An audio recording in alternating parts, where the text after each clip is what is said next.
দিদি ভাই কি করছো তুমি? এত সুন্দর গন্ধ বেরোচ্ছে। মাংস রান্না করছি। কি বলতো কি এটা? মাংস? খাসি। ও আজকে মটন রাত্রেবেলা সেই সেই জমে যাবে। চর্বি রে, দেখেছিস? ও মাই গড, লাল লাল ঝাল ঝাল হবে মাংস। আজকে একটা বিশেষ দিন আছে, তো মনে আছে?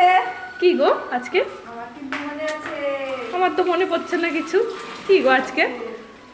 আজকে আছে একটা বিশেষ দিন। এটা কি গো? মিষ্টি? মিষ্টি। কার জন্য? Happy anniversary.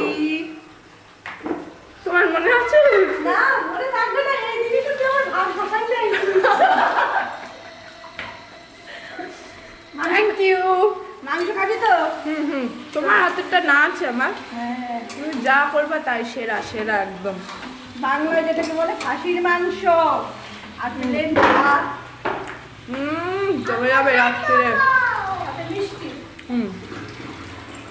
আলু, বাঙালি তো আলু ছাড়া চলেই না একদম, তাই আমাদের সব কিছুতেই আলু অবশ্যই থাকতেই হবে।